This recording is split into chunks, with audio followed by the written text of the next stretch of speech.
The line's lit up. I need to take the call. Forrest Nash here. Listeners, we've got another caller live on 189.16, The Scream.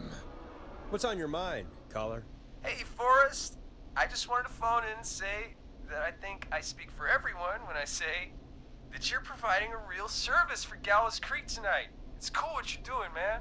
Well, I'm just doing my job, friend.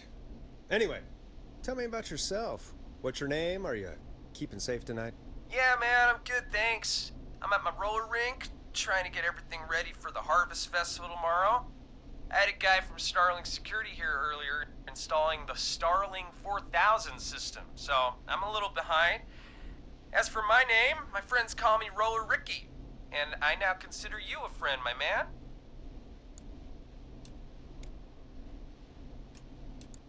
We're friends now, huh? Well, that's kind of you to say. Thanks. Yeah, man. Sounds like roller skating is more than just a job to you. So is this vocational? I wasn't always Roller Ricky. Once upon a time, believe it or not, I used to go by just Ricky. Yeah, back then, things were pretty rough.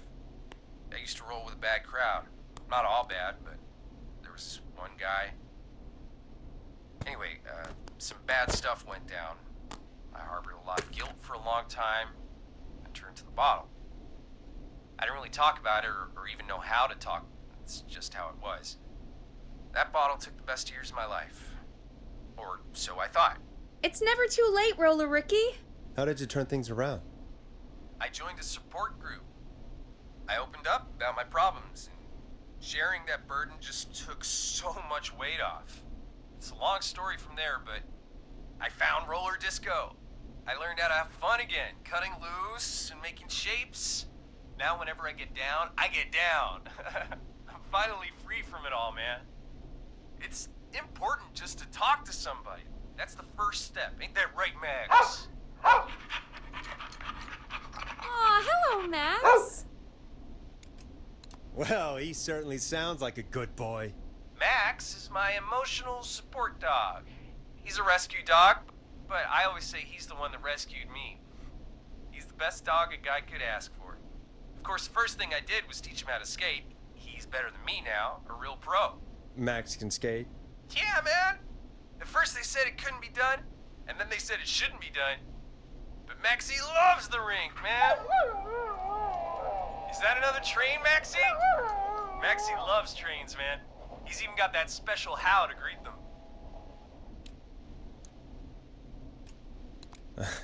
It sounds like you two make a great pair. Maxie appreciates all the positivity you're throwing out, my man. You know, I'm actually hosting free skating lessons tomorrow at the festival. I think it's a great opportunity to give back to the community. Man, all this talk of skating's got me itching for a boogie. Before I switch my radio off for the night, could I request a song for us? Something I can groove to, you know, something funky. It'll be me and Maxie's final boogie breakdown tonight. Then I think we'll take it down a level. I can do that. Thanks again for calling. You and Max, be safe now, okay? Bye, Maxie. You got it, man. Peace. Well, folks, this next one goes out to Roller Ricky and Max. Enjoy. You're gonna love this next track. I really needed that call, you know, after everything. Yeah, I get that. He talked a bit much for my taste, but it is inspiring to hear somebody come back from the brink like that. Yeah, that's what I meant. You were thinking about Max on skates, weren't you? Well, would you look at that? Another caller on the line. What are the odds? Better take it. Welcome back to 189.16, The Scream. This is Forrest Nash. How are you tonight, caller? I'm doing okay. I made it home safe. Gary! Hey, I just wanted to thank you for doing what you could earlier. You know, even though not everybody made it, and, I don't know. Hey, it's okay. You were so brave earlier. You're safe now. I wanted to ask you why. Why he didn't... Why am I... Why what, Carrie? Why did he spare me? After what he did, why let me go?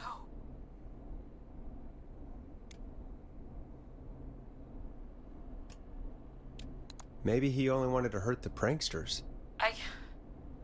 Maybe. Did he just think everyone was making fun of him? Did he always hate these hazing rituals? I mean, if he did, why wait all these years to... Why do this now? These stupid hazing nights have to stop. Carrie, you did so well tonight. Stay safe and rest. Help is coming to Gallows Creek. We just need to hold on. Thanks, Peggy. Hey, Forrest? Could I request a song? Of course, Carrie. What song? Any song by Blast Processor. And thank you.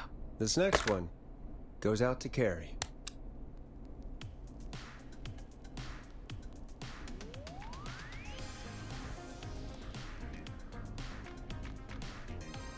You know, what Carrie just said has really got me thinking. About what? The whistling man left her alone. Why? There must be a reason. When it comes to masked whistling killers, I don't think a reason is a key part of their process. Well, it's something to consider. I need to take a break. If you want to stretch your legs, now's the time. Just hit the Peggy button when you want to get back on air.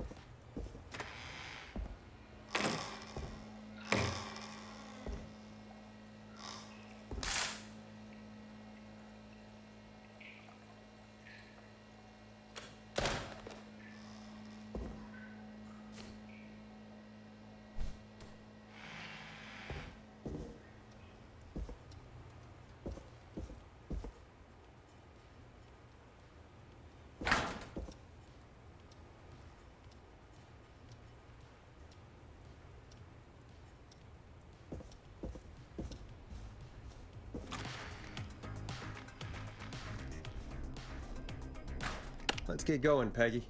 Alrighty, we could run another segment or... Scratch that, Forrest. We have a caller. You're through to 189.16, The Scream. What's your emergency? Hello again, Forrest. Oh, that call with the teens was awful. Those poor kids. Still, I'm glad the girl didn't get hurt. Thanks for your concern. Are you in trouble? What's on your mind? I wanted to ask you again to play my song, Forrest. You said you were gonna play it, but you didn't. Your name was Dawn, right? What, Peggy? Yes. Oh, well remembered. My name is Dawn, and I wanted to ask you again to play my tune, Forrest. Long Ride Home? You know, the one that Peggy said she threw outside the window? But we don't have that song. As you just said, Peggy threw it out the window. But, Forrest, you do have it. It's just outside the window. There's a serial killer on the loose. I can't just go outside hunting for a record. I'm really sorry, Dawn, but we just can't get it right now. But wasn't the whistling man just at the old murder house? That's miles from the station. It won't take you a second to grab it. Don, I'm not sure if you've heard, but there's something unnatural about this freak. He's fast. I'm not risking it. Oh, but I think you will. Forrest? Peggy, I'm calling with more than a request. I know something. I think I know who's gonna be next. What? Are you serious? Play my song, Forrest, and you'll find out. Well, folks, here's some music for you while I think things over.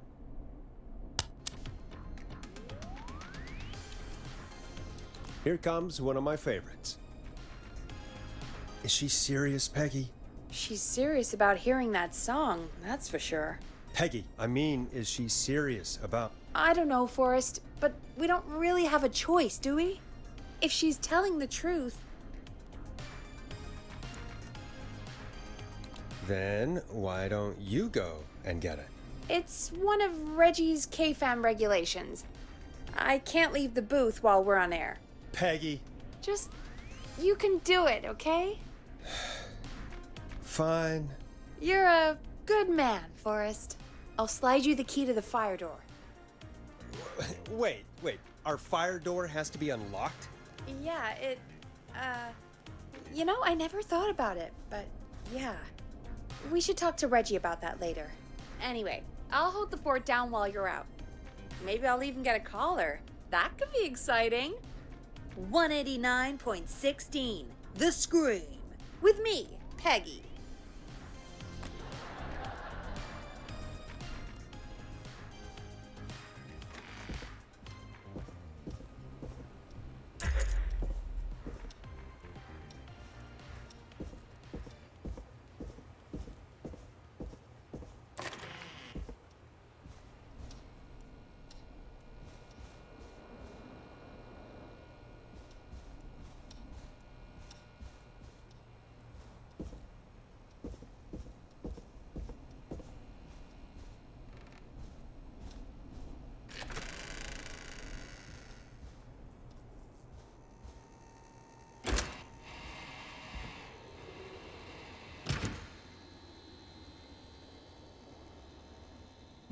You know, I hope she'll be happy when I'm brutally murdered by the Whistling Man.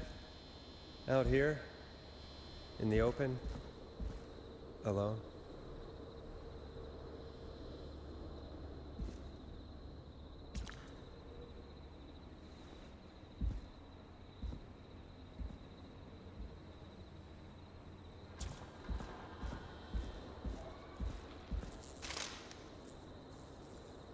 Here it is. Long ride home.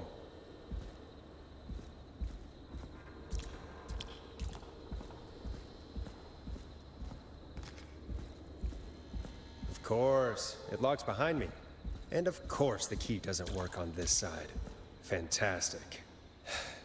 Maybe there's another way back in through the basement.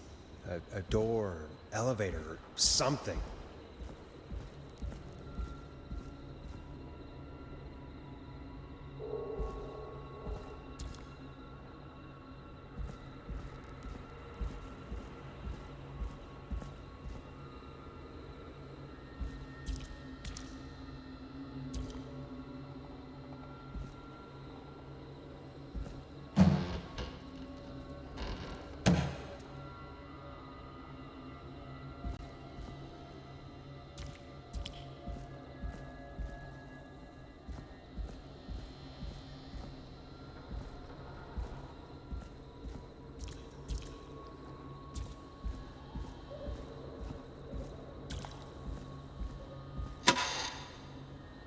Looks like I'm gonna have to hunt around for some new fuses.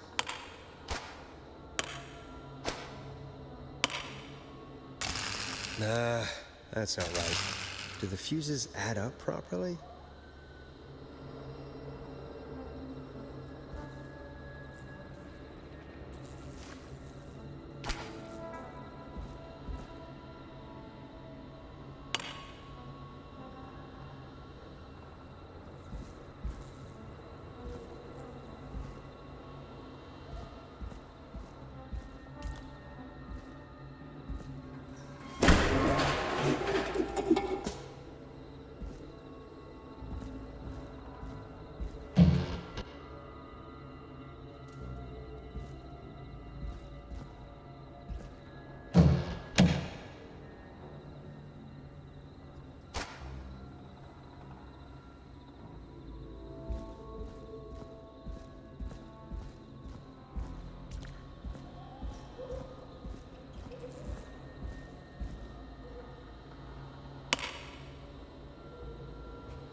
Looks like I'm gonna have to hunt around for some new fuses.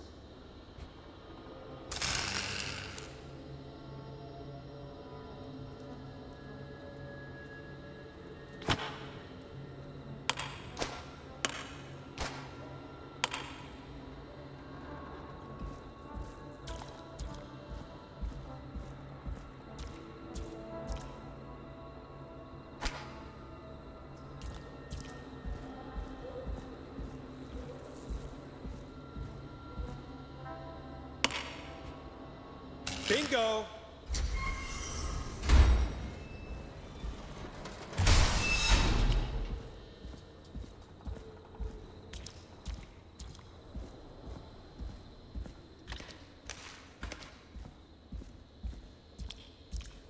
I could probably survive that fall.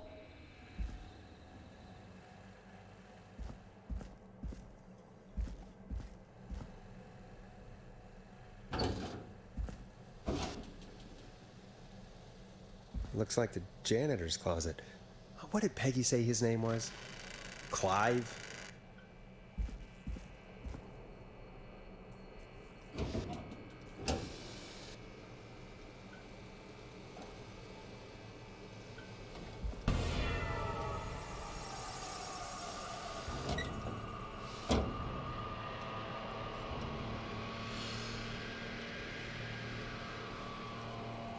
What the hell? Peggy is not gonna believe this.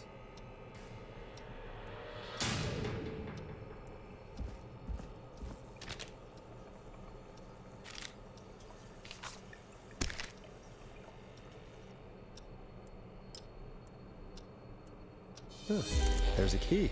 I'll just take that. Might be important.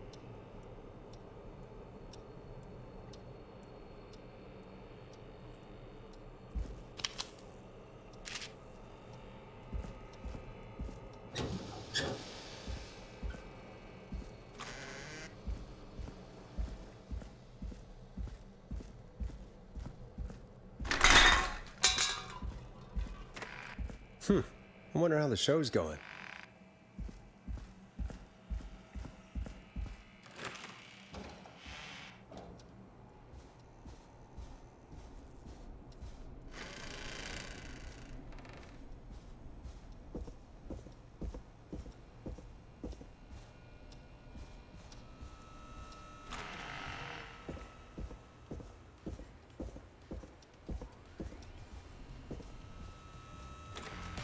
Isn't that such a good song, folks? And now for... Jesus, Forrest, you've been gone for ages. I thought something had happened. Something did happen. Clive the janitor might be Clive the murderer. What? I'll start from the beginning. The fire door locked behind me, so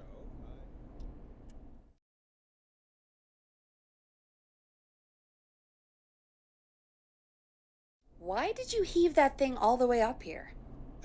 because the basement's creepy as hell, and I don't like standing around down there. Fair. All right, let's run through this again. We have a creepy board you found in a creepy basement made by our creepy janitor who you think is the creepy whistling man. Yep. And on the creepy board are the names Chuck Brody, Kim Walker, Rebecca Allen, and Aunt Williams. Correct. And you think one of these people will be the whistling man's, Clive's, next target. That's right. And we've got to find them. You said there are 4 locations listed there too? The hospital, the power station, the gas station, and the trailer park. Clive must think the target is at one of those locations. Forrest, you're gonna have to figure out if any of the potential targets are at one of these locations tonight. Hit the button if you need any help.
How's it going?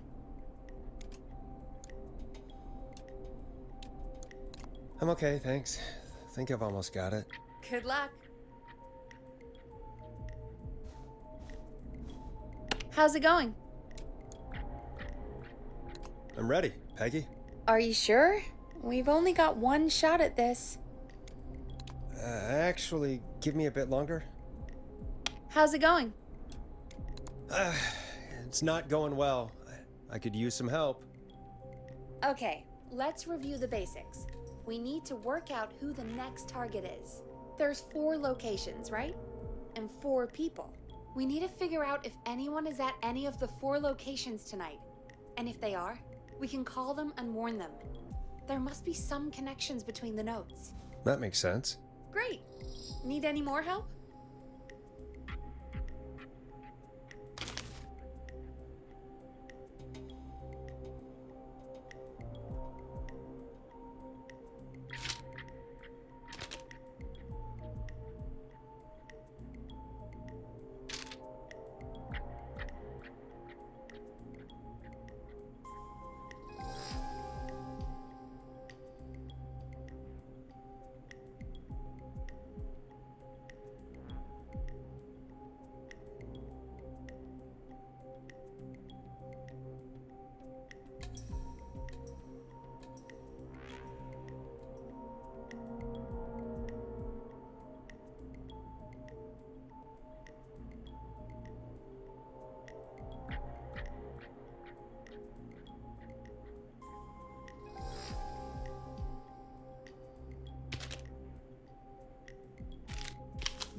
I'm good now.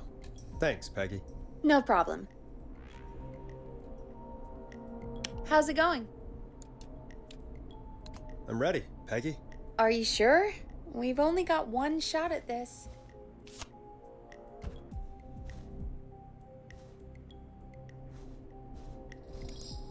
I'm sure. Let's do this. Okay, name first. Who do you think the target is? Chuck Brody. And where will I find them? The gas station. Okay, I'm dialing. One moment.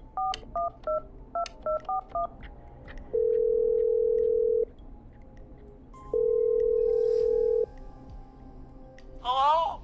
Chuck Brody! Listen, I know this sounds crazy, but we have reason to believe the Whistling Man is coming for you. You need to get yourself and everyone else out right now. The Whistling Man? Who the hell are you? Who is this? This is Forrest Nash. Listen, the Whistling Man's back. We found a list with your name on it, and Oh God. It's today. The year I finally let myself forget. forget what? Forget. No, man. I gotta get out of here.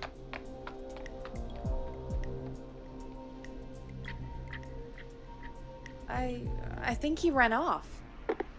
Well, fingers crossed that Chuck... Jesus! It sounds like something blew up. He's using bombs now? Is Chuck? I don't know. Hang on, we're getting a call. Hello? Chuck? Chuck! Forrest. The whole goddamn gas station's gone up. Is anyone hurt? I don't think so. I got everyone to follow me out. The town's only ambulance was blown to hell, though. Yeah. Damn it, that fireball threw me. I've got to get to the hospital. I'm not feeling great. Forrest, man, I can't thank you enough, but... Damn. I gotta go. Wait, Damn it. We lost him. What was that about today? Oh, Forrest, the call board is lighting up. Get us into some music while I deal with this.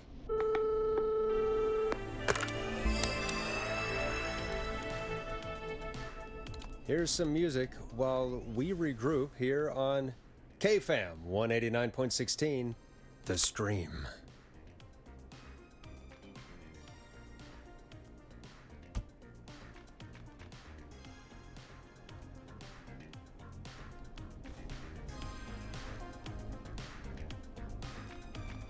There's gotta be more in the basement to show us who Clive is targeting. And if that's the case, we can get ahead of him. Stop the killings before they can happen. Forrest, we need to go back down. By we, you mean me, right? Yep. Like I said, I need to handle all these calls. Maybe start with that creepy mannequin room you mentioned before. I still have a lot of questions about those, by the way. Me too.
The key?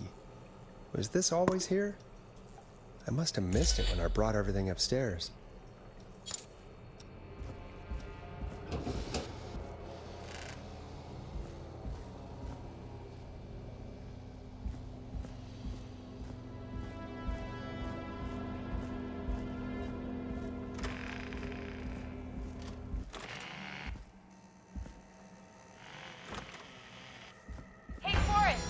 Peggy, give me some warning before yelling down the intercom. Sorry. Buzz the intercom when you find something and want to discuss it. What have you found, Forrest? I think I need to keep looking. All right then. Buzz the intercom when you find something and want to discuss it. Peggy, I've found a tape and a map down here. A map of what? Looks like it might be to somewhere in this storage area. Weird. Well, maybe the tape will give us more information. Give it a play.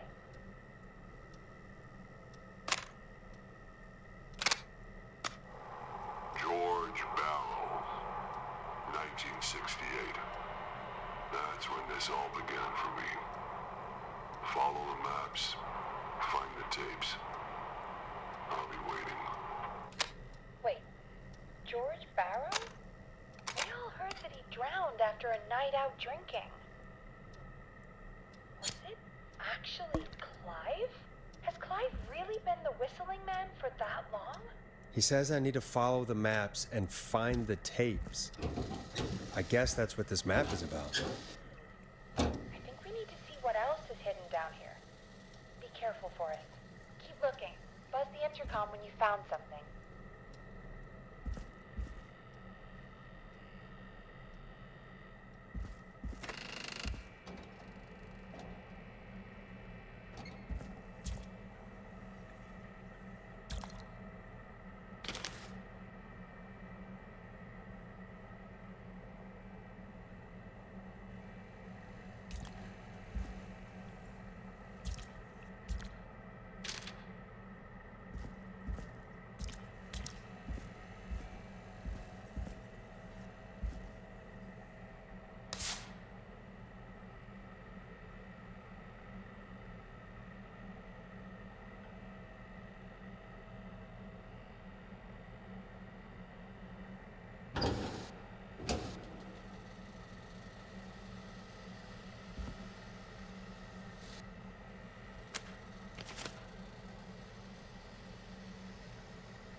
This looks useful.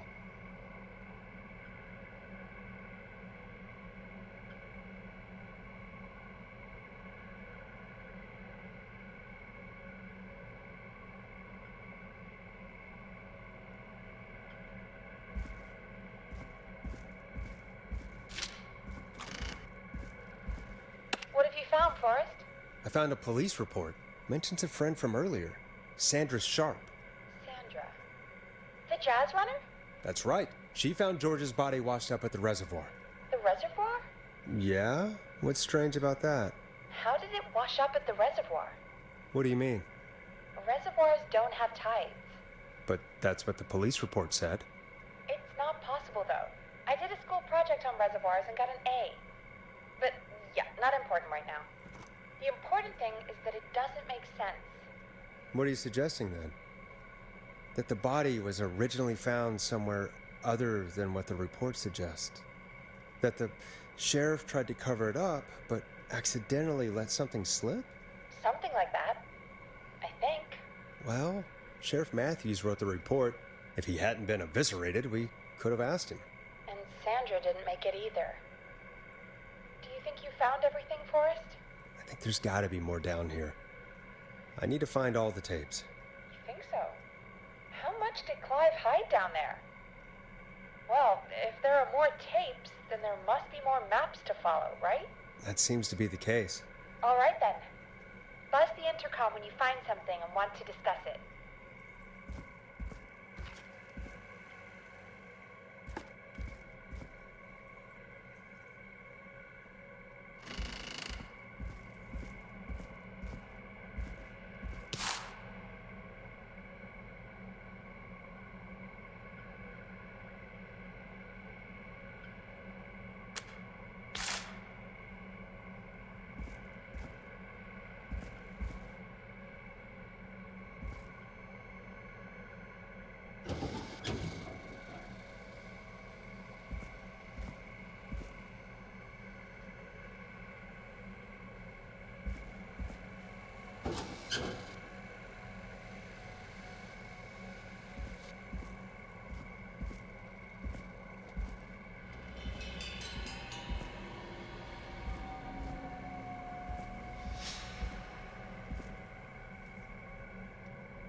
If you're listening to this, then I'm probably dead. What the... I'm a man who likes to stay informed. I've got subscriptions to newspapers all over the country. A few weeks ago, I noticed headlines cropping up in those papers, one after the other. Each headline about a murder. Each murder, the death of someone I knew almost 20 years ago. And each one drawing closer to Gallows Creek, drawing closer to the anniversary. None of us are innocent, but I don't think we deserve killing. All I hope now is that I can save some folk from the worst, and I can. I don't know. Do something to make up for what I did back then, I guess. I didn't kill anyone, mind you, but that's past mattering. Now, there's more I could say, than I should say, but my employer made it clear that my family would pay a high price if I ever spoke out. So, hopefully I've said enough for you, listener, whoever the hell you are, to start putting the truth together. What the hell? Peggy is not gonna believe this.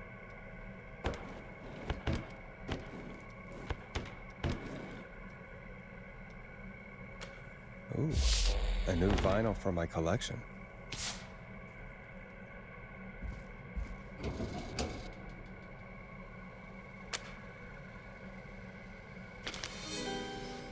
This has to be important.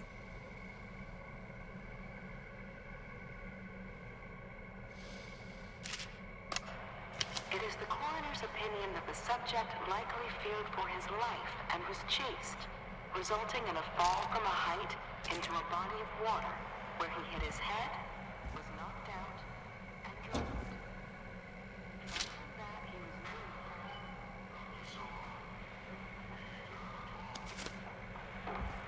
That recording. Shut it off.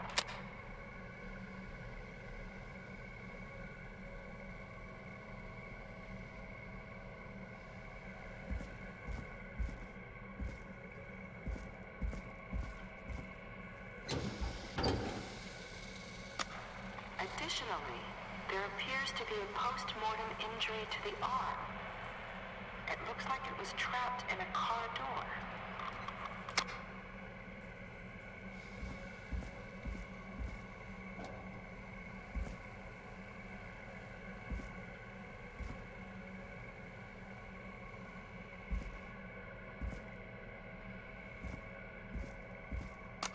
Preliminary toxicology results shows no signs of inebriation. However, a high amount of cortisol was found, indicating elevated levels of stress in the immediate moments before death.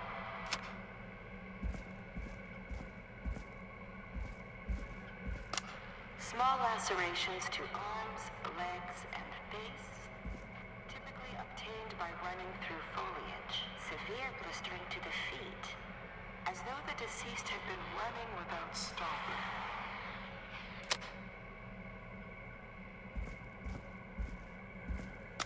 Time of autopsy is 7 a.m. Cause of death is asphyxiation from drowning. The degree of rigor mortis indicates that the subject has been deceased for 5 hours. That puts the time of death. What have you found, Forrest? It's an autopsy tape. Doesn't say for who, but I think it must be for George. Poor George. He was so young. Something's bugging me, Peggy. What do you mean? I swear I recognize the voice of the woman talking on the tape. I just can't place it. Seriously? Do you think you've met her before? I don't know. I mean, I just got here recently. I don't know. Found another tape. It talks more about how George died. What did it say? It sounds like he was running for his life. Sprinting through trees and bushes, getting cut up all over. What would drive someone to do that? I'm not sure yet. There's also a tape about a toxicology report. There were no signs of drinking or that he was on anything. What? But everyone said he went swimming drunk and drowned. It was in the newspaper and everything. I found a written autopsy report. What does it say? According to that, it's just like you said at the start. George drowned after getting drunk. Said he liked to fight, too. But that contradicts the tape. I know. And I think I know why. There's a note with the report that says, "I'm sorry I made you do this, Virginia." If it was on the autopsy report, then Virginia must be our coroner. Wait, the caller from earlier, when we had to call the takeout restaurants, wasn't her name Virginia? If only she had made it. Then we might have learned more about what's going on. It's okay. We did what we could. The takeout idea was a long shot as it was. I found a tape that introduces a new detail to the story. Post-mortem injury. Apparently, his arm got caught in a car door. A car door? Yeah, after he died. How do you suppose they can tell? How can they tell? I'm a radio producer, not a coroner. The written report I found doesn't mention it at all. How did his arm get trapped in a car door after he died? Unless he got it when the police collected his body, I guess someone else must have moved him after he was dead to where he was eventually found. But the report, what is going on here? In another tape, the coroner comes to the same conclusion as I did. George was running from something. Maybe an animal? Maybe, but then there's this next bit where the coroner thinks he was moved post-death. So she agrees with us. At the end of the tape, someone burst in and demanded Virginia stop recording. I think it was Clive. This is starting to make sense now. This is a conspiracy to cover up what happened to George. I think I found Clive's last recording. I think Clive might be gone. Gone? I found a confession. Not for any killings, but for playing a part in covering up George's death. He left this behind in case he died. He hoped someone would find it. Do you think the Whistling Man already got him? Possibly. We've had a lot of callers tonight, but maybe not every victim made it to the phone, you know? We don't know how many there really are. Christ, Forrest, that's dark. I know, but Clive said he had read about other murders in other towns, and that the murders were all folks who knew about the incident. And the killings were getting closer to Gallows Creek. He said he wanted to do something good for once. The board in his office. He wasn't tracking people down to kill them. He was tracking them down to save them. Ugh, why didn't he just come out with all of this? He said his employer threatened his family if he spoke out about any of it. His employer? The one who orchestrated the cover-up? Oh, Clive. I'm sorry for thinking you'd killed all those people. Do you think you found everything? I think so. Forrest, what's going on here? Someone wanted that boy's death to seem like an accident. And they hired Clive to make it look that way. Oh. Come back upstairs when you're ready. We need to figure out our next step.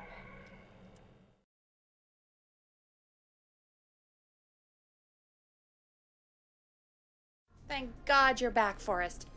I've been running out of stuff to pad our airtime with. Peggy, you work in radio. Forrest, I'm stressed. I mean, really. How are we supposed to keep a show going with all this happening?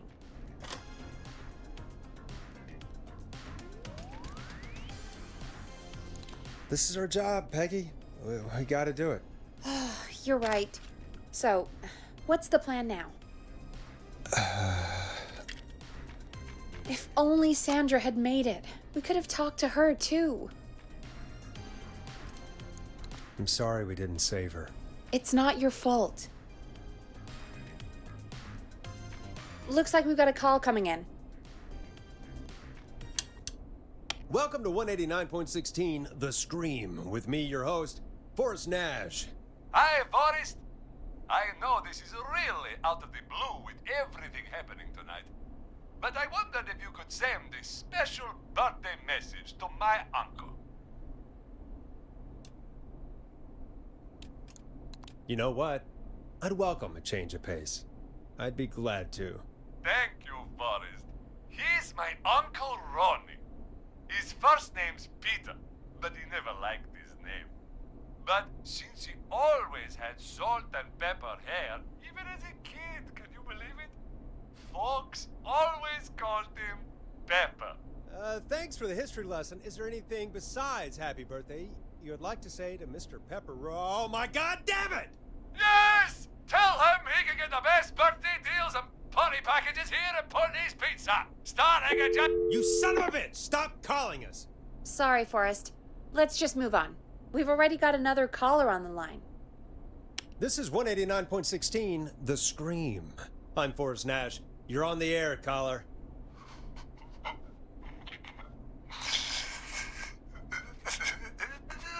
Caller.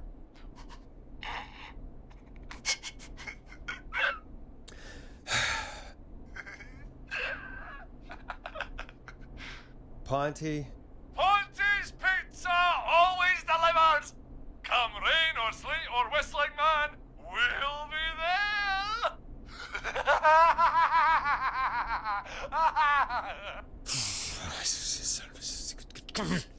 Forrest? Forrest? Are you okay? Forrest? I hope the Whistling Man gets in with his own pizza slicer. Jesus, Forrest? Sorry. That was too much. It's okay. It's been a high-stress night. Don't worry about him anymore, okay? Not for tonight, anyway. I think he's spent for now. We've got another call, whenever you're ready. Folks, don't spend your money at Pawnee's Pizza. That's all I'm gonna say about that. Moving along, I'd like to welcome another caller to 189.16 The Scream. With me, Forrest Nash. Who, may I say, is calling? Well, hello again, Forrest. Don. I bet I know why you're calling. I'm sorry I didn't play your song. There's a lot going on. But please? Never mind that now. Forrest, I'm calling because I need your help.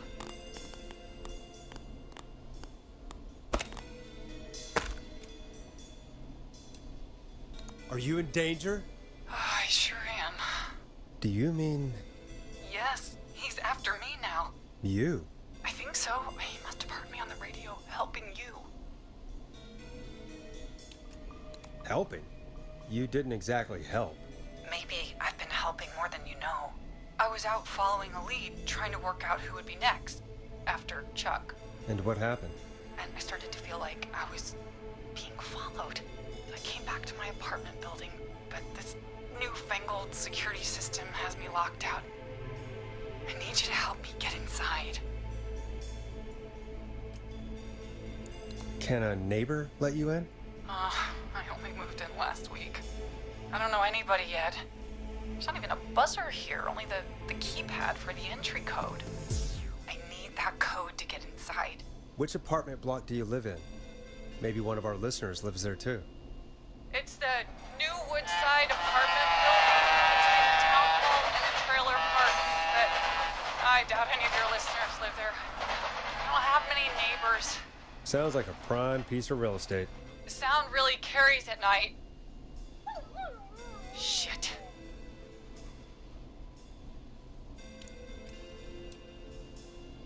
I'm guessing you're not a dog person. No, I'm not. It's my neighbor's dog. Boy, I wish he'd muzzle that thing and... Oh. And now he's blasting David Scopo out of his window. This night can't get any... The whistling man. He's coming down the street.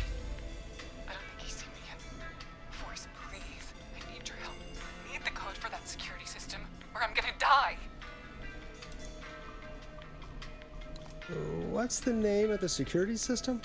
There's a sticker on the box. It says Starling Security 4000. There's a keypad, and it looks like it wants a 6-digit number. Starling Security 4000, huh? That's right. Very newly installed. I need the key code before the whistling man gets me. Yeah, of course. Don't worry, Don. Thank you, Forrest. I knew I could count on you. I'll sit out of sight. Call me back soon.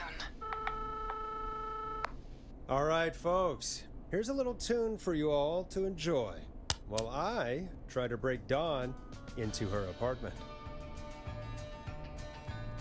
You were pretty quiet there, Peggy.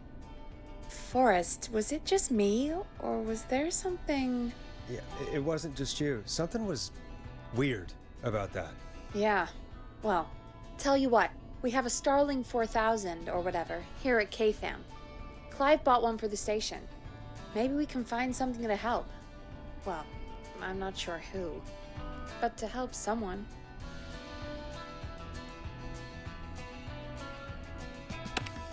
Okay, so she's locked out of the Woodside Apartments, and somewhere Clive probably has the papers for the Starling 4000.